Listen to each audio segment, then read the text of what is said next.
जय हिंद। मैं सुनील यादव। आज की वीडियो में हम चर्चा करने वाले हैं जो अभी आंसर कीज वगैरह आपने लगाई उस पर और उसके आगे की रणनीति पर हम बात करेंगे। सबसे पहली बात कि अभी तक आयोग में आप लोगों ने जिन प्रश्नों पर आपत्ति है उनको लगा दिया होगा, एप्लीकेशन अपना दे दिया होगा। उससे संबंधित जो भी एविडेंस वगैरह थे वो मैंने आपको दिए हुए थे, शायद आपके लिए काम आए होंगे। अब देखिए, आयोग को तो आपने अपना भेज दिया है। अब इसके पश्चात में एक और आंसर की आएगी, लगभग एक आध सप्ताह के अंदर में आ ही जानी चाहिए और वह फाइनल होगी अपने आप में, यानी आपत्ति वाले क्वेश्चनों पर विचार किया जाएगा और देखिए प्रश्नों के उत्तर बदलते हैं कि नहीं बदलते। तो ये सब एक दौर चलेगा। ठीक, इसके बाद में भी आगे कोई आंसर की आने की संभावना नहीं है, सिर्फ एक ही आएगी, यानी आप दोबारा आपत्ति अब नहीं लगा सकते। मीनिंग ये होता है, तो काफी एक उठा पटक का दौर हो जाता है, जिसके कारण मैं ये वीडियो बना रहा हूँ और जो बताना चाहता हूँ। देखिए, कुछ अभी आंसर बदलेंगे, कुछ लोगों ने आपको बताए होंगे, मैं भी बता चुका हूँ। कुछ उत्तर बदलेंगे। फॉर एग्जांपल मान लीजिए 10 क्वेश्चन को लेकर आपत्ति अपन एक मोटे तौर पर मान लेते, लगभग लगी तो 20 क्वेश्चनों पर मान लीजिए 10 क्वेश्चन है, तो 10 में से सभी नहीं बदलेंगे। पहली बात तो कुछ बदलेंगे जिनके उत्तर चेंज होंगे, हो सकता है कुछ को अलग भी कर दिया जाए, हो सकता है किसी पर बोनस अंक दे दिया जाए। तो इसका प्रभाव ओवरऑल ये पड़ने वाला है कि जिन विद्यार्थियों के 68 हो रहे थे समथिंग, तो हो सकता है उनमें से किसी के 2 बढ़ जाए, 3 बढ़ जाए, 4 बढ़ जाए। तो ये होने की संभावना है, यानी कि 68 हो रहे हैं, 2 बढ़ के 70 हो जाए, 71 हो जाए, कुछ ऐसी स्थिति बनेगी। मैं आपको ये कहना चाहता हूँ कि अब ये आपने कार्य कर दिया है, इसके पश्चात में आप इन सब चीजों में अब ना पड़े। अब आगे की आप सोचिए, आगे की रणनीति अपनी बनाइए। आगे की रणनीति का मतलब ये है कि जिन भी विद्यार्थियों का 2 सिचुएशन बनेंगी। पहला सिचुएशन तो ये है कि बोले साहब नहीं हो पाने वाला है, लग रहा है हमको, और दूसरी सिचुएशन ये है कि अपना हो ही जाएगा और मेंस देने के लिए मिलेगा।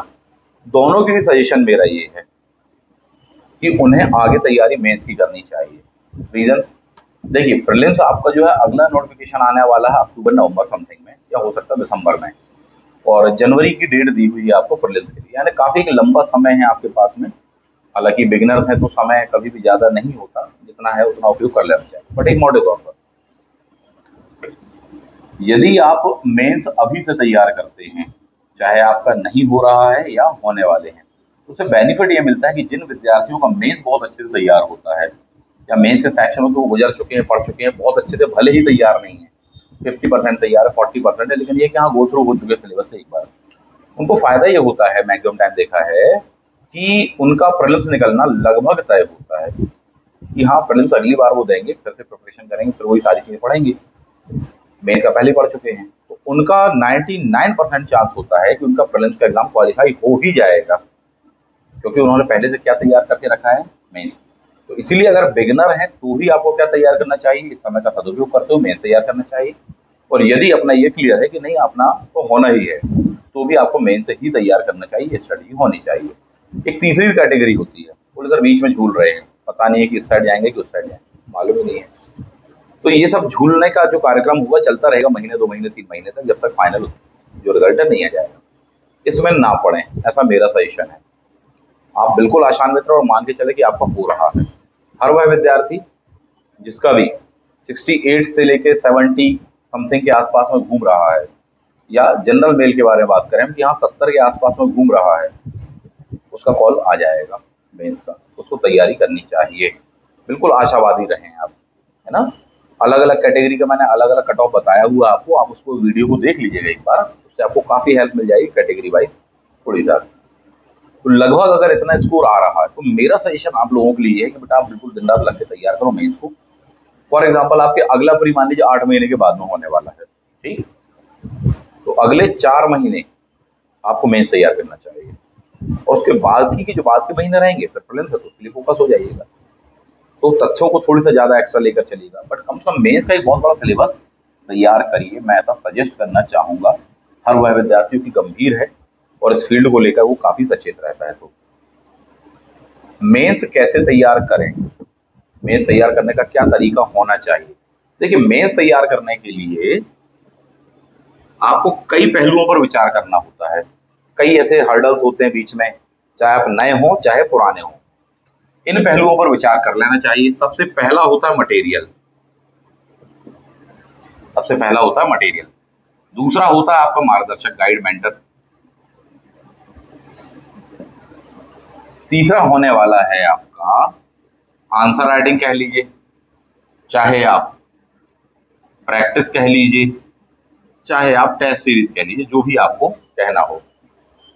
ये कम से कम 3 तो आधार होते ही हैं, और इन सबका जो एक बेस होता है वह होता है टाइम मैनेजमेंट। जो इसको मैनेज करेगा, इस चीज़ों को लेकर चलेगा, वो एग्जाम क्वालिफाई करेगा, भले वो कितना अधिक ज्ञानी हो और चाहे कितना ही कम ज्ञानी क्यों ना हो। इन सबकी भूमिका होती है, एक एक करके बताता हूँ क्या। और इस प्रकार से चीज़ों को देखना, समझना और अपनी स्ट्रैटेजी को तैयार करिएगा। सबसे पहली भूमिका तो होती है मटेरियल की। अच्छा, इनके बाद में भी एक बात तो अनिवार्य ही है कि विद्यार्थी की सबसे महत्वपूर्ण भूमिका होती है इसमें। उसको जानबूझ के नहीं देखा, क्योंकि आप गंभीर विद्यार्थी हैं ही, तो आप मेहनत करेंगे। मटेरियल के संदर्भ में यदि हम बात करें तो सबसे पहली जो दिक्कत जाने वाली है मटेरियल को लेकर के, कि विद्यार्थी बहुत सारी चीजें एकत्रित कर लेते हैं, इकट्ठा कर लेते हैं साहब। कहीं इस बुक के पीछे भाग रहे हैं, कहीं उस बुक के पीछे भाग रहे हैं, तो बहुत सारा कंटेंट इकट्ठा हो जाता है। 50 किताबें इकट्ठी हो जाने वाली हैं। और जब 50 किताबें आपके हाथ में रहेंगी, आपके घर में अलमारी में रहेंगी, क्योंकि स्पेशली आप मेंस के लिए सोच रहे हैं, तो 50 से वो 60 हो जाएंगी बुक्स। और इतनी सारी जब आप चीजें रखेंगे तो सब कुछ पढ़ पाना, और खासकर लास्ट मोमेंट पर, वह संभव हो नहीं पाएगा। और आपका जो सिलेबस है वो इतना बिखरा हुआ है कि एक पेपर ही आपको पता चला कि 12 बुकों से 10 बुकों से तैयार करना पड़ जाए, क्योंकि अलग अलग विषयों को एक जगह पर जोड़ा गया है। तो ये दिक्कत जाती है। इसका जो सबसे बेस्ट सॉल्यूशन होता है, वो सॉल्यूशन ये होता है कि आप स्वयं के नोट्स बनाएं। लेकिन इसमें लगने वाला है समय। तो सबसे बेस्ट सॉल्यूशन होता है कि गुणवत्ता परक एक स्थान पर अच्छी क्वालिटी का कंटेंट, नोट्स, मटेरियल आपको मिल जाए साहब। कहाँ पर? एक स्थान पर। गुणवत्ता परक, सार गर्भित, एक स्थान पर। उसको मामले में हम आपकी मदद कर सकते हैं। यानी 6 के 6 पेपर जो हैं आपके गुणवत्ता परक तरीके से, हिंदी माध्यम के लिए अभी, इंग्लिश मीडियम के लिए 1-2 महीने के पश्चात में एक स्थान पर सारगर्भित रूप से आपको कंटेंट उपलब्ध करा सकते हैं। नोट्स आपको मिल जाएंगे, सब कुछ दिया है उसमें। अर्थात जो सिलेबस में है वह नोट्स में दिया है, और जो सिलेबस में नहीं है वो नोट्स में नहीं दिया। कुछ इस प्रकार से आपको बुकलेट मिलेंगी। ये पेपर 1 का है, ऐसी बुकलेट्स हैं, सेक्शन वाइज भी हैं। इसमें क्या होता है कि आपको इधर उधर भटकना नहीं पड़ता, एक ही स्थान पर आपको चीज़ों को पढ़ना है। इसके अलावा कुछ भी पढ़ने की जरूरत नहीं है। पेपर 2 है, सिर्फ इतना सा ही कंटेंट है, जबकि ये सबसे ब्रॉड है, काफ़ी कम कंटेंट आपको मिल जाएगा। पेपर 3 में एक बुकलेट है, 10 की 10 यूनिट आपकी कवर कर जाएगा।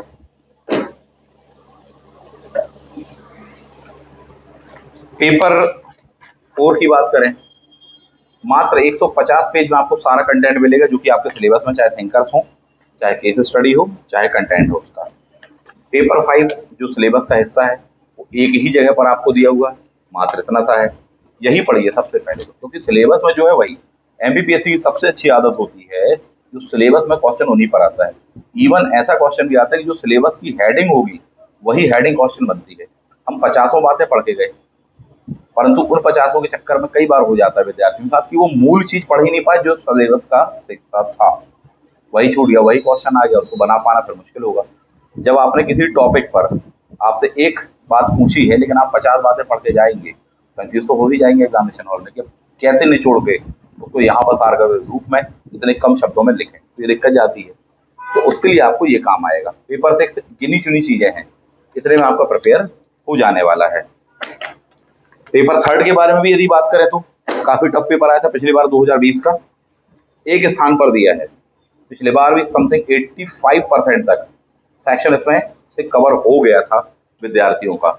इस बार और मेहनत की है हम लोगों ने, और उसको अपडेट कर रहे हैं नोट्स को, ताकि नया जो पैटर्न आया हुआ, क्योंकि 2020 तो पहली बार था, अब जो हमको कुछ कुछ समझ में आ रहा है उसके अनुरूप आपको कंटेंट मिले। तो देखिए, जब आपको मालूम है कि आपको बामुश्किल ऐसी 8 बुकलेट पढ़नी है, प्लस क्लास में हम जो पढ़ा रहे हैं वो पढ़ना है, यदि आप इतना कर लें तो पहली बात ये कम समय में हो जाएगा। तो यदि आप इतना कर लें तो आपको तो मेंस क्वालिफाई होना बिल्कुल निश्चित मान के चलिए कि हो ही जाएगा।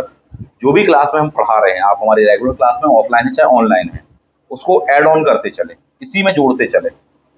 एक स्थान पर आपका सारा कंटेंट इकट्ठा हो जाएगा। इवन आप घर पर भी जो टेक्स्ट बुक पढ़ रहे हैं, मेरा सजेशन है कि उसको भी इन्हीं बुकलेट्स पर ऐड ऑन करते चले। इससे फायदा ये होता है कि देखिए, आप नए सिरे से नए बनाए होंगे, उसमें वर्षों का समय लगता है नोट्स बनाने में, लेकिन जब आपके पास में मान के चलिए कि 80% बना हुआ है, 80% बना ही हुआ है, आप अपने तरफ से बनाओगे, कुछ चीज़ों को पढ़ोगे, टेक्स्ट बुक्स पढ़ोगे, इस राइटर की उस राइटर की, कुछ क्लास में आपको पढ़ाया जाएगा, तो बेसिक चीज़ें तो उसमें दी हुई हैं जो कि एज पर सिलेबस है, मात्र आपको ऐड ऑन कितना करना है, 20%। तो ये काम किया जा सकता है 4 माह में, 4 माह में, 5 माह में, 6 माह में। कभी भी एक बेस्ट वे होता है ये, जिनको क्वालिफाई करना है तो यही करते साहब, कि अब एक ही जो टॉपिक है, रेगुलर टॉपिक, उनका नोट्स थोड़ी बनाएंगे। मौलिक अधिकार तो अपन मौलिक अधिकार लिखने बैठ गए, कोई जरूरत नहीं है आपको। मौलिक कर्तव्य उसको लिखने बैठ गए अपन, अशोक के बारे में लिखने के लिए बैठ गए अपन। बना हुआ जो कंटेंट है उसको ही रखिए, उसमें अपने तरफ से जो अपनी ब्यूटी है, जो अपनी समझ है, कभी भी उसको ऐड करना चाहिए। आपको लगता नहीं अशोक का धम्म वाले सेक्शन में, मुझे लगता है ये वाली 4-6 लाइनें ऐड कर लेनी चाहिए, बाकी तो दी हैं कि अशोक कदम कहाँ से लिया गया था, परिभाषा कहाँ से है, ये कहाँ है, वो कहाँ है, वो सब लिखा हुआ है। उसको लिखने में आप अपना समय बर्बाद ना करें। सबसे पहले तो समय बचा लें, यही है टाइम मैनेजमेंट, जो कि सारी बातों का साथ है। बचा बाकी क्या 20%, उसको क्या करना है, ऐड ऑन। क्लास में हम जो पढ़ा रहे हैं वह चीज़ ऐड ऑन, जो आप घर पर पढ़ रहे हैं, टेक्स्ट बुक पढ़ रहे हैं, किसी ने आपको सजेस्ट की है, आपको लगता है हमने सजेस्ट की है, ये वाली बुक पढ़ी, तो उसमें से जो भी आपको समरी, जो क्रीम मिल रही है, उसको उठा करके ऐड करिए साहब। तो जो आपकी समझ होगी वो और परिपक्व और विकसित होती चली जाएगी, कभी भी सिलेक्शन की ओर ले जाएगी। इतनी कम बुकलेट है, आप आराम से इतने कम समय पढ़ सकते हैं, लेकिन वही 50-60 किताबें आपने इकट्ठी कर ली, तो पहली बात तो गलत रास्ता पकड़ लिया साहब। मना नहीं कर रहा हूँ कोई भी टेक्स्ट बुक्स पढ़ने के लिए, मैं इस बात को क्लियर कर दें। मैं आपको सिर्फ ये कह रहा हूँ कि कम समय में ज़्यादा से ज़्यादा, बेहतर से बेहतर आउटपुट कैसे लिया जा सकता है, मैं आपको वो बता रहा हूँ। समय जब आपके पास में है वर्षों का, तब आप बहुत सारी चीज़ें पढ़ सकते हैं। आप बिल्कुल फ्री हैं सुबह से शाम, आपका केवल एक ही काम है कि हाँ, हमको पढ़ाई करनी है, तो बात बिल्कुल अलग है। आप जॉब पर हैं, आपके साथ में अनेक चुनौतियाँ हैं, आपके पास में समय कम है, उसके साथ में भी हमको आगे बढ़ना है ज़िंदगी में, तो उतने कम से कम समय को कैसे यूटिलाइज कर सके एक बेस्ट वे में, वो तरीका ये होता है, कभी भी ध्यान रखिएगा जो आपको मैंने बताया। तो नोट्स आप हमसे ले सकते हैं, हमारा नंबर दिया हुआ डिस्क्रिप्शन बॉक्स में दिया हुआ है, संपर्क कर सकते हैं। ऑनलाइन और ऑफलाइन दोनों ही बैच अवेलेबल हैं, एमपीपीएससी मेंस का भी है, प्लस प्री कम मेंस वाला बैच भी है, तो आप उसको ज्वाइन करिए। जो मेंस वाला बैच है वो बहुत ही अच्छा बैच है, उसको यदि आप ज्वाइन करते हैं तो पहली बात, डेली हम आपको टिप्स देंगे। अनेक विद्यार्थी बोलते हैं कि सर यूट्यूब पर ही गाइडेंस दे दीजिए, लेकिन संभव नहीं हो पाता, इतना टाइम निकाल पाना थोड़ा सा मुश्किल होता है रेगुलरली, वो क्लास में ही हो पाता है, क्योंकि क्लास में समय दे रहे हैं तो उसके बाद में फिर वहाँ समय नहीं दे सकते। तो बाकी चीज़ें भी, आर्थिक ज़रूरतें हैं, उनको भी कहीं ना कहीं सेटअप को चलाना है, तो उसके लिए मजबूरी होती है हमारे जैसे लोगों की ना, लगभग सभी शिक्षकों के साथ में होता है। तो समय उनको ही दे पाते हैं जो विद्यार्थी जुड़े हुए होते हैं क्लास के माध्यम से। यूट्यूब की वीडियो में 1 घंटे का, 2 घंटे का मान लीजिए बनाया भी, बताया भी, तो कितना बता सकते हैं, 1-आध% भी नहीं बताया जा सकता। जबकि आप वही रेगुलर बैच में जुड़े हैं, तो रोजाना आप 4 घंटे 5 घंटे सुन रहे हैं, हर दिन कुछ नई टिप्सें आपको बताई जा रही, कुछ नया बताया जा रहा है कि नहीं ऐसे नहीं, ऐसे लिखना मेंस का उत्तर, इन बातों को ऐसे ध्यान रखना, इसको ऐसे सरलता से बनाते हैं, इसको ऐसे ट्रिकों से याद रखते हैं, इसको ऐसे कीवर्ड से, ऐसे कॉन्सेप्चुअल वे में याद रखते हैं, वो सब चीज़ें हर दिन बता रहे हैं। तो एक एक टॉपिक को बहुत विस्तार से, बहुत गहराई से समझा पाने का समय होता है पढ़ाने वाले के पास में भी और पढ़ने वाले के पास में भी। वो 1 घंटे या 2 घंटे की वीडियो में संभव नहीं है। पॉइंट नंबर 2, इतने सारे सब्जेक्ट हैं, इतने विषय हैं उसमें, और इतने विविध प्रकार के टॉपिक हैं कि हर किसी का कॉन्सेप्ट अलग अलग है, हर टॉपिक का, उसको समझने का, बनाने का, लिखने का। एक को ही डिटेल में बताने बैठ जाएंगे तो 4 घंटे, अब ऐसे हजारों टॉपिक्स हैं आपके, तो वो केवल रेगुलर क्लासेस में ही हो सकता है, ये एक मजबूरी है कहीं ना कहीं। जितना यूट्यूब पर हो पाता है वो देने का प्रयास करते, तो उस बात को भी समझिए। तो सबसे पहली बात क्या, मटेरियल। मटेरियल आपके हाथ में होना चाहिए, इसके लिए भटकाव नहीं होना चाहिए। मैं तो बता रहा हूँ, कई विद्यार्थी ऐसे होंगे अगले 2-3 महीने तक केवल किताबें खरीदते रहते हैं, वो सीरियस ही नहीं हो पाते कि उनको पढ़ना क्या है, ये भी ले आए, वो भी ले आए, वो भी ले आए, उसमें और जितना अधिक और कंफ्यूजन। हमेशा एक बात ध्यान रखना, जितनी कम बुकलेट्स होंगी, जितनी कम बुक्स होंगी, उतनी ही अच्छी पढ़ाई होगी, और जितनी अधिक मात्रा में किताबें आपकी टेबल पर होंगी, उतनी ही खराब पढ़ाई होगी। इस बात को याद रखना। अनेक विद्यार्थी जो जब कभी जॉब में नहीं होते थे या नहीं थे, गरीब थे, इत्यादि बातें थी, या शुरुआत में किताबें कम थी, वो उतना ही अच्छे से पढ़ते थे। बाद में संपन्नता सारी बातें, नौकरी पर है, आगे और बढ़ना पढ़ना है, भरपूर पैसे हैं, सारी बातें हैं, जो किताबें बोले खरीद सकते हैं, अलमारी सजा दी, परंतु उतना ही नहीं पढ़ पाएंगे। तो उसके कारण एक मेंटली, एक साइकोलॉजिकली इफेक्ट पड़ता है, इस बात को समझिए। तो कम से कम में आप सारगर्भित बातों को इकट्ठा करिए, क्योंकि एग्जाम किस बात का है, कम से कम का है, सारगर्भित बातों का है कि साहब टू द पॉइंट बात, सारगर्भित बात आप इस क्वेश्चन के आंसर में लिख दीजिए। 3 मार्क्स में 10 शब्दों में लिख दीजिए, यानी टू द पॉइंट फिर हो गया। 5 मार्क्स का मतलब है कि 50 शब्दों में लिख दीजिए। 11 मार्क्स का मतलब है कि मैक्सिमम 200 वर्ड, यानी इतने कम में लिखिए। अब 200 वर्ड्स में कोई आंसर लिखना है, उसको पढ़ के चले गए 2000 शब्द में, तो उसको निचोड़ पाना बड़ा मुश्किल हो जाएगा विद इन अ टाइम। केवल एक क्वेश्चन का उत्तर लिखना वो बात अलग है, लेकिन वहां पर तो आपको 55 से 60 क्वेश्चन लिखने हैं, इतनी विविध बातें लिखनी है, तो बड़ा मुश्किल हो जाता है। तो जितना अधिक विस्तार उतनी समस्या, इस बात को समझिए। प्री और मेंस का जो डायग्राम होता है उस बात को आप जानिए। प्रीलिम्स का जो विस्तार होता है वो ऐसा होता है कभी भी, यानी जितने तथ्य आप पढ़ सकते हैं उतने पढ़ लीजिए, जितने देख सकते हो फैक्ट। जबकि जो मेंस का विस्तार होता है वो ऐसा होता है नीचे की ओर, यानी जितनी गहराई से, जितनी अच्छी समझ से आप चीज़ों को पढ़ सकते हैं, समझ सकते हैं, कॉन्सेप्चुअल अप्रोच डेवलप कर सकते हैं, उतना पढ़िए साहब। उसके कंटेंट क्वालिटेटिव एक स्थान पर होना बहुत जरूरी, बहुत इंपॉर्टेंस होता है इस बात का। बहुत सारे विद्यार्थियों की फेलियर की वजह यही होती है, गुणवत्ता परक कंटेंट ना होना। कंटेंट है भी तो गुणवत्ता परक नहीं है। बोले साहब जो सिलेबस में वही बस नहीं थी, बाकी सब दिया हुआ है, इधर उधर का छापा हुआ है, क्या मतलब निकला। किताब की इंडेक्स आप देख रहे हैं कि ये टॉपिक होने चाहिए, सिलेबस पूरा छपा हुआ बिगनिंग में, मन को लुभा गई। घर लाकर देखे तो पता चला कि जो आसान वाले टॉपिक है वो बस दिया है, जो कोर टॉपिक है, टफ टॉपिक्स है, वही बस गायब है, या दिया भी है तो केवल औपचारिकता गूगल ट्रांसलेशन के माध्यम से, क्या मतलब निकला। तो ऐसा होता है, ठगे जाते हैं। तो इस बात को समझिए, इसका बहुत बड़ा इंपॉर्टेंस है। और जब ऐसी चीजें होती हैं तो एक साइकोलॉजिकल इफेक्ट पड़ता है, हाँ सभी लोग एक सी बातें करते हैं, सब लोग बनाते रहते हैं विद्यार्थी, ऐसा नहीं है। विविध प्रकार की दुनिया में सभी प्रकार के लोग मिलेंगे, कुछ अच्छे लोग भी हैं जो आपको सही गाइडेंस देंगे। जरूरी नहीं मैं ये कह रहा हूँ कि मैं ही बस वो अच्छा व्यक्ति, ऐसा नहीं है। दुनिया में कुछ अच्छे मार्गदर्शक, शिक्षक, कुछ अच्छे मित्र, कुछ अच्छी सहेलियां, कुछ अच्छे लोग आज भी विद्यमान और वो सदैव रहेंगे। खैर, हम अपना जाते हैं। प्रमुख बात जो है पॉइंट, इसका बहुत बड़ा योगदान है। सॉरी, इसमें बच्चे समय बर्बाद करने वाले हैं 60 से 70%, उसको बचा लीजिए साहब। सबसे पहले तो कंटेंट, जो मटेरियल हमने आपको बताया, हमारे नोट्स सीधे परचेज करिए, पढ़ने बैठ जाइए। सबसे बेस्ट तरीका तो बैच ज्वाइन करना, सबसे बेस्ट, उससे अच्छा कुछ हो ही नहीं सकता, क्योंकि हम खुद ही पढ़ाते हैं, हम ही टेस्ट पेपर बनाते हैं, हम ही टेस्ट पेपर की कॉपियां चेक करते हैं, मैम चेक करती हैं, हम उसके बाद में देखते हैं कॉपियां किसने क्या लिखा। बच्चे को इंडिविजुअली बताते हैं कि बेटा तुम्हारा उत्तर यहाँ पर ये गलत है, इसमें ये सेंटेंस फॉर्मेशन गलत है। शुरुआत में इंट्रो तुमने सही उठाया, मेन बॉडी में तक भी सही जा रहा था, लेकिन कंक्लूजन तुम्हारा बिगड़ गया, या इसका उल्टा भी बता सकते हैं। तो जिसका जैसा होता है वो बताते हैं। नहीं तो बाकी जगह पर क्या होता है टेस्ट सीरीज इत्यादि में, कि आपको केवल चेक की हुई कॉपी मिल जाती है, आपको पता भी नहीं चले किसने चेक करी है, क्यों रिमार्क बनाए हैं, क्या कहना चाह रहे हैं, आप सुन ही नहीं पा रहे। जबकि हम बच्चों को समय देते हैं, कंसल्ट करते, बात करते, सप्ताह में 1 दिन का समय देते हैं, क्या क्या दिक्कत जा रही है तुम्हारी कॉपी में, ये दिक्कत है, बताते हैं। यूट्यूब पर वीडियो डले हुए आप उठाकर देख सकते हैं कि ऑनलाइन कॉपियां तक कैसे चेक करी है हमने, वो भी आप देख सकते हैं कि उसके वीडियो आपको मिल जाएंगे, बताया है एक एक घंटे में एक एक कॉपी चेक करी है। तो उसके लिए समय देना पड़ता है, देते हैं साहब, ये बड़ी चीज़ है। कम ही विद्यार्थियों को देते हैं, जब अच्छा परफॉर्म करते तब देते हैं, तो ये भी एक चीज़ है, इसका प्रभाव पड़ता है साहब। नहीं तो आप लिखते तो चले जा रहे हैं, परंतु लिखना भी गुणवत्ता परक है, कहाँ पर कमियां हैं वो देखना भी जरूरी है। ये महत्व कहलाता है आपका किस चीज़ का, आंसर राइटिंग का, टेस्ट सीरीज का।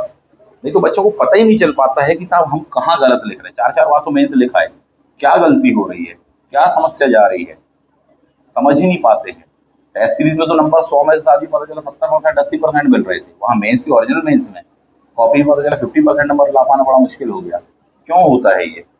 तो समस्या ये है कि व्यक्ति अपनी खुद की गलतियां स्वयं नहीं ढूंढ सकता, कोई बताने वाला चाहिए, और बताने वाला ज्ञानी विद्वान हो ना हो, कम से कम इतना तो होना चाहिए वो आपको तहे दिल से ईमानदारी से बताए कि नहीं बेटा ये नहीं ये है। इस बात को समझिए, इसका बहुत महत्व होता है। कोई व्यक्ति बहुत ही ज्ञानी है, माना होंगे दुनिया में, पर वो आपको बता ही नहीं रहा कि आपके लिए अच्छा क्या है बुरा क्या है, तो उसका ज्ञानी होना आपके लिए क्या काम का। तो आपको तो कम ज्ञानी भी कोई मिल जाए और जो सही बताए कि बेटा ऐसा करना आपके लिए उचित होगा, वो आपके लिए बेस्ट है। तो समझिए मुद्दे की बातों को, यदि आप सिलेक्शन चाहते हैं तो। और जो विद्यार्थी गंभीर है वो बहुत अच्छे से मेरी बात समझ पा रहे होंगे। द नेक्स्ट वन, तो ये चीजें हैं। क्या होता है कि आंसर के दौरान में हमको स्वयं अपनी गलतियां ढूंढनी है।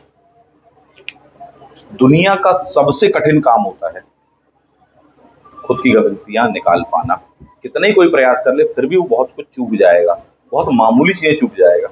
जबकि उसी के कंपैरेटिवली कोई सामने खड़ा व्यक्ति देख रहा हो, भले ही उस फील्ड का विशेषज्ञ हो अथवा ना हो, वो फर्स्ट लुक में बता देगा, फर्स्ट लुक में कि नहीं देखिए इसको भी आप सुधार लीजिए, थोड़ी सा आपका ऐसा ऐसा है। तो फिर तो आप इस स्पेसिफिक फील्ड पे आ रहे हैं, फिर तो आपको ऐसा व्यक्ति ही चाहिए जो इन फील्डों के बारे में आपको बताए। करके देख लीजिएगा ट्राई, ये प्रयोग जो मैंने आपको बताया।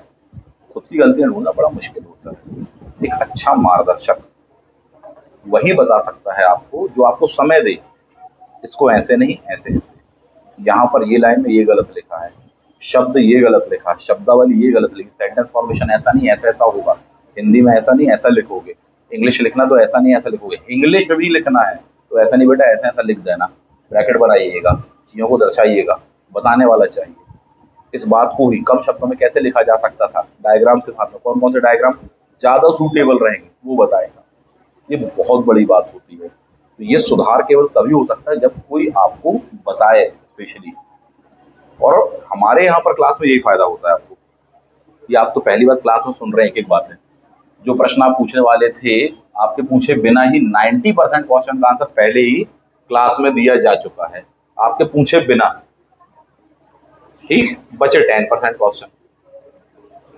10% क्वेश्चन जब आप पूछेंगे तो ना केवल आपको लाभ होगा, बाकी को भी लाभ होगा। और क्लास जो चलती हैं ऑनलाइन चाहे ऑफलाइन दोनों एक साथ ही रहती हैं, उन चलती क्लासेस के दौरान में आप पूछ सकते हैं, बात कर सकते हैं, चैट बॉक्स पे टाइप नहीं करना, बात कर सकते हैं आप मुझसे डायरेक्टली कि सर ये समझ में नहीं आया, ये वर्ड आपने बोर्ड पे क्या लिखा, सही नहीं दिख रहा है, धुंधला दिख रहा है, जो आपने कॉन्सेप्ट बताया उसमें थोड़ी सा दोबारा बता दीजिए, तुरंत देन एंड देयर। ये ऑनलाइन ऑफलाइन दोनों में बहुत बड़ा फायदा होता है हमारे यहाँ पर। ठीक, अब इसके बाद में भी एक जो सबसे बड़ा फायदा है, खासकर उनके लिए बता रहा हूँ जिनके पास में समय का अभाव रहता है।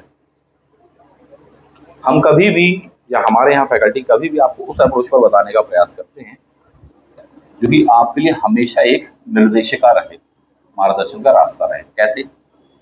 उदाहरण ये है कि यदि आपको पेपर 1 और पेपर 2 भी मान लीजिए पढ़ा दिया कि देखो इसमें आंसर राइटिंग ऐसे नहीं ऐसे ऐसे करते, इसको ऐसे नहीं ऐसे ऐसे समझते, इन बातों का ध्यान रखना पड़ता है, इन मानदंडों का, इन मूल्यों का ध्यान रखना पड़ता है, इन प्रावधानों का ध्यान रखते हुए ही हमको कभी भी कोई उत्तर लिखना पड़ता है। क्रिस्टल क्लियर थॉट्स आपके ये होने चाहिए।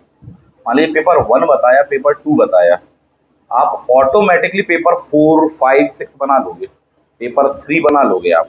यानी एक पेपर बता रहे हैं तो बाकी आप 4 पेपर खुद बना लोगे।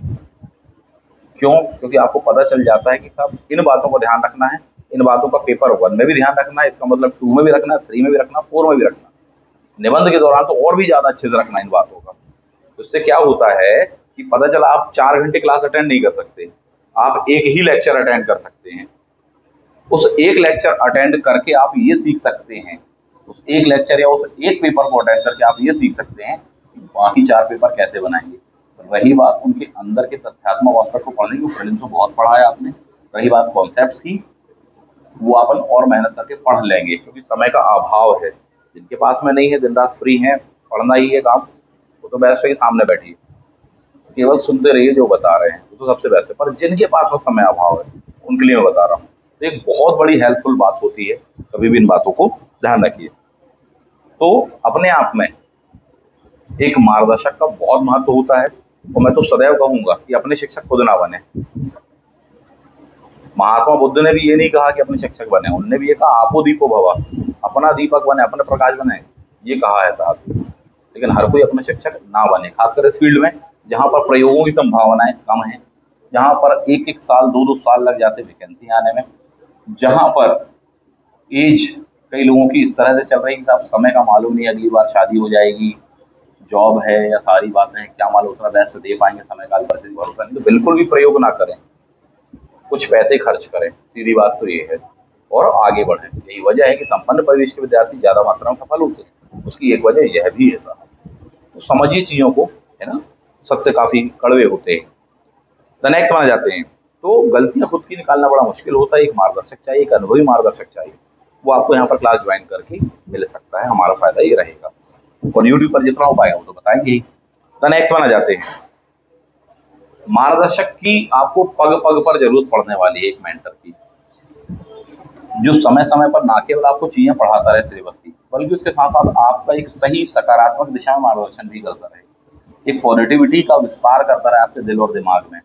एग्जाम का डेट जैसे जैसे पास में आती है, दिमाग में कहीं ना कहीं एक नेगेटिविटी आती है कि क्या मालूम होगा नहीं होगा, हमने तो उतना पढ़ा है, याद याद कुछ रहता नहीं, हमसे तो नहीं बनेगा, हमारे इस बार तो नहीं होगा। 80% विद्यार्थी टूट जाते हैं। और जब आप अपने ही तरह के लोगों से इस तरह से मिल रहे हो तो मैक्सिमम टाइम में टूट जाएंगे। तब आपको एक ऐसा व्यक्ति चाहिए जो आपको एक सही दिशा, सही मूल्यांकन करके बता सके कि नहीं बेटा, हौसला रखो, हिम्मत रखो। इतनी महत्वपूर्ण भूमिका होती है ये कि कोई व्यक्ति आपकी मदद करे अथवा ना करे, लेकिन कंधे पर हाथ भी रख देना तो वही बहुत होता है। तो यहाँ पर तो आपको हर प्रकार का सहयोग मिलता ही रहा है, हम लोगों की प्रतिबद्धता ही रही, बहुत इंपॉर्टेंस होता है। आत्मविश्वास और साहस के बल पर ही विद्यार्थी कई बार सिलेक्शन उठा ले जाते हैं, जिनके बारे में लगता है कि साहब पता नहीं होगा नहीं होगा इनका, तो बहुत चांसेस नहीं होगा, तब भी उठा लेते हैं सिलेक्शन। वजह है उसकी। तो एक मार्गदर्शक की भूमिका वहां पर होती है। एक मार्गदर्शक की भूमिका बिगिनिंग टू एंडिंग तक है। कई विद्यार्थी बोलते हैं नहीं अपना खुद ही कर सकते हैं, ठीक है कर सकते हैं, पर उसमें समय बहुत लग जाएगा, ये भी एक अनिवार्य सत्य है। जितने भी आप देश भर में टॉपर देखते हैं, कई देखे भी होंगे, पता नहीं बोले हम तो सेल्फ कर लिया, सेल्फ कर लिया, कोचिंग नहीं की, ये नहीं किया, वो नहीं किया। कई बार बाद में भेद खुलता है, पता चलता है कि कहाँ कहाँ कोचिंग जा रहे थे, एक ही पता चला 4 जगह फोटो भी लगी है। और कुछ होंगे भी ऐसे जिन्होंने बिना कोचिंग के किया है, ठीक है करते होंगे। समझने वाली बात है कि मार्गदर्शक जरूरी नहीं कि कोचिंग में ही मिले, हो सकता है घर में कोई दीदी भैया आईएएस रहे हों, डीएसपी डीसी रहे हों, उनके पास समय हो, पापा जी रहे हों, दादाजी रहे हों, उनने गाइड करके, तो उनके लिए मार्गदर्शक वो हैं, प्रमुख मार्गदर्शक वो हैं। इस दिशा में चलने के लिए कई मार्गदर्शकों की आवश्यकता पड़ती है। प्रमुख कोई है, अन्य कोई है, अन्य कोई है, ये चीज हो जाती है। इसका मतलब है कि सभी लोग सहयोग लेते हैं। तो एक सही साइकोलॉजी विकसित करें। कई बार बातों में आ जाती है बोले नहीं नहीं हम तो ऐसे ही, बिल्कुल भी प्रयोग ना करें कैरियर के साथ में अपने, मैं तो ये कहूँगा। द नेक्स्ट वन, तो ये जो 3 चीजें आपको बताई मैंने, फर्स्ट वन है मटेरियल वाली बात कही, कितना इंपॉर्टेंस है। सेकंड है मार्गदर्शक वाली बात कही। थर्ड है आपका टेस्ट सीरीज या आंसर राइटिंग इत्यादि वाली बात कही। इन बातों को ध्यान में रख के अपना टाइम मैनेजमेंट लेकर चलें। एक बात और ध्यान रखना, 50-50, 50-50 का कॉन्सेप्ट। मेंस में 50% पढ़ना है और 50% लिखना है। इवन अगर आप इसको 40-60 भी कर दो तो भी मुझे कोई दिक्कत नहीं है, मैं सहमत हूँ। अर्थात आपके पास में जो भी समय है उसका आधा समय आप पढ़ने में दीजिए और आधा किस में दीजिए, लिखने में। लिखिए, कुछ भी लिखिए, अध कचरा लिखिए। शुरुआत हर किसी की अध कचरा ही होती है, बाद में धीमे धीमे परिपक्वता आती है। जब आप उसे लिखते हैं तो आपकी शुरुआत होती है, वरना पहली लाइन लिखने में हाथ कांप जाते हैं। शुरुआत में सबसे मुश्किल लगता है कि पहली लाइन क्या हो, बिगिनिंग क्या हो, कोई शुरुआत बता दे, होता है। तो इन सब दौरों से गुजरिए, उसके पश्चात में एक अच्छे मार्गदर्शक से अपनी कॉपीज को चेक करवाइए, बताइए, वो आपको बताएंगे कि इसकी ड्राफ्टिंग क्या होगी, बेटा बैक कहाँ से लाइन उठाओ, किस प्रकार से उठाओ, इन परेशानियों से कैसे जूझो, कैसे उनका सॉल्यूशन लिखाओ, कैसे बनाओ उस चीज को, तो वो बताएंगे आपको। किसी के लिए पहली लाइन कठिन होती है, इंट्रो लिखना कठिन होता है, किसी के लिए मेन बॉडी कठिन होता है, बोले सर समझ में नहीं आता कि क्या लिख रहा था। एक एग्जामिनर आपको बड़े आसानी से सिनॉप्सिस बता देगा। तो सच बात तो यह है कि 90% क्वेश्चंस के आंसर में लगभग एक ही टाइप का सिनॉप्सिस चलता है साहब, बहुत ही अधिक संभावना इस बात की होती है। वो बताएगा, आपके दिल दिमाग में बैठ जाएगा, आप किसी भी क्वेश्चन को उत्तर बड़े आराम से लिखोगे। कंक्लूजन लिखना मतलब बहुत बाद की प्रक्रिया है, और भी कठिनाई जाती है। एक अच्छे मार्गदर्शक के माध्यम से हो सकता है, लेकिन तब जब आप खुद लिखें। आप सोच रहे हैं आप किसी को सुन बस रहे हैं और बना लेंगे, तो गलत फहमी में है। आपको लिखना तो पड़ेगा ही। 50% टाइम पढ़ने में और 50% टाइम अपना लिखने में दीजिए हर दिन। कई बार विद्यार्थी होते बोले बाद में लिखेंगे, आखिरी में भी पढ़ तो लें। सबसे गलत रणनीति होती है। आप महाज्ञानी हो तो भी आपको सिलेक्शन में बहुत दिक्कत जाने वाली है। आपको ड्राफ्टिंग करनी पड़ेगी, आपको लिखना पड़ेगा। लिखने के दौरान में आप चिंतन करते हैं, सोचते हैं। पढ़ने के पश्चात में आप चिंतन मनन करते हैं, क्योंकि मजबूरी आपको लिखना है। प्रीलिम जैसे नहीं बस पढ़ के गुजर के याद आ गया तो लगा देंगे चारों तरफ, नहीं वैसा नहीं है। ये मेंस है। तो आपको मजबूरी हो जाती है कि अब मुझे लिखनी है तो चिंतन मनन तो करना पड़ेगा। तो चिंतन और मनन हो गया आपका। उसके पश्चात में जब आपने लिखा तो आपको कुछ गलतियां खुद की नजर आ जाती हैं, थोड़ी सी, और कुछ चीजें अपन गलत भी लिख देते हैं सही समझ के। वो चेक होने के दौरान पता चल जाएंगी, ड्राफ्टिंग पता चल जाएगी, आंसर राइटिंग प्रैक्टिस हो जाएगी, स्पीड फास्ट हो जाएगी आपकी। बहुत सारे प्रभाव ये है। ये एक धीमी प्रक्रिया है, लेकिन अर्थात आपको लगातार ये करना पड़ता है। आप सोचें कि 1 महीने पहले से मैं करूंगा, 2 महीने पहले करूँ तो बिल्कुल भूल जाओ। क्योंकि एग्जाम के 15 दिन पहले तक ही आप लिखेंगे या 1 महीने पहले तक ही आप प्रैक्टिस करें, उसके बाद फिर खुद लगेगा आपको ज़्यादा से ज़्यादा रिवीजन हो जाए हमारा।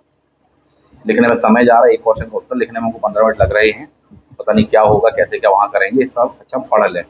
तो फिर लास्ट में तो आप वैसे नहीं लिख पाओगे। तो इसलिए कब लिखें? अभी लिखें। टाइम मैनेजमेंट बना कर लिखें। 50-50 इसका मतलब ये है। मैं तो कईयों को कहता हूँ कि 40-60 कर लो, 40% पढ़ो मात्र। ये कंटेंट पढ़ो ना, क्यों आप अनावश्यक इकट्ठा कर रहे हो? आप 40% टाइमिंग पर पढ़ लोगे और 60% टाइम अपना लिखने में दीजिए। ये बंदा टॉपर हो सकता है, याद रखिएगा। ये सफलता का वास्तविक रास्ता है।